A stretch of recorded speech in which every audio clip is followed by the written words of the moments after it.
Kenapa dari ibu? Nah itulah konsumen. Kalau sudah merasa ramai, merasa puas sekali, kita nggak tahu kan, oh mami mau bapak pokok atau susu di sini murah. Kita beli susu satu, kita beli produk lain berapa? 5. Produk lain 5 produk lain. Ya. Kita beli susu satu. Kadang kita mahal, tiga mungkin.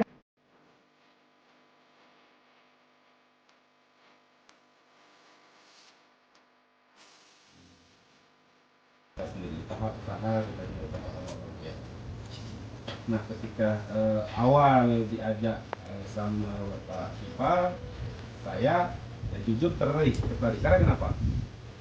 Kalau menyatakan potensi kitanya banyak, tapi lebih ke bukan ketinggalan, karena saya hanya saya ikut zaman atau mungkin yang tentukan harga dan memang potensi kita ada. Itu mungkin saya semangat untuk ingin baik lumare dapat dulu dia kami hari dan itu limo nah perpisahan buat pengurus operasi yang itu pada pegang waktu betul penyerang ada sudah orang kamu madam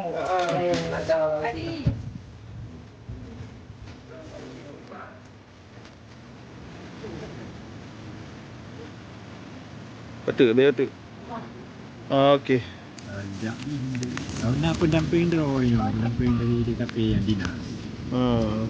Awalnya selalu sering je. Cina hitung ni roll dia kan.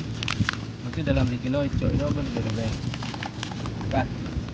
Tapi kali Cina mahal dia karena saya bagi juga. Mana ada pegawai. Itu hotel kemarau biasa. Merokoknya rutin pengembangan Pak. Lele harganya. ya. Harga sama ayu. Ya. Nali naik turun. Nali masa naik turun. Harus standar. Ya, betul. Kan ini mahal medan mahal wajib. Yang ke punya standar yang ada bergabung. Tengok tak. Jadi untuk di Pulau Medan boleh keluar ke. Medan, kalau mentang lapangan.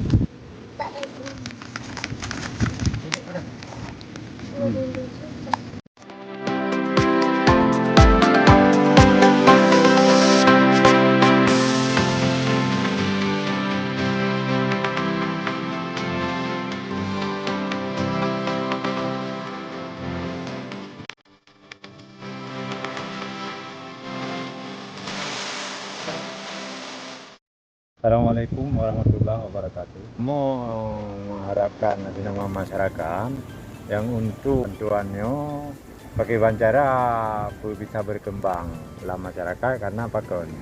Mungkin bisa saja kamu dalam mengikuti pelatihan-pelatihannya, kamu ke depan mungkinnya akan pertama cerah dalam pikiran kamu dan luas dan meyakinkan untuk bekerja. Dan juga kamu pun mengharapkan di kampus di perguruan tinggi Al-Muslim lagi yang kanannya jadi kamu lebih bimbingan ataupun pelatihan. Jadi bagusnya setiap tahun. Contohnya lagi sosialisasi sosialisasi itu penting karena masyarakat kami di sini kalau tidak sering selalu kita komunikasi atau kita bikin sosialisasi, orang ini agak kadang-kadang lupa atau malas dalam bekerja, jadi nggak ada yang kontrol. Dan ini atas pekerjaan kami ini bukan kami yang sudah bisa kerja, sudah mahir, bukan itu. Kami mengharapkan bimbingan juga dari Bapak. Jadi bagaimana teori-teori itu atau menurut ilmu Bapak yang sudah Bapak dapatkan, kami mohon untuk masyarakat, jadi Bapak kembangkanlah.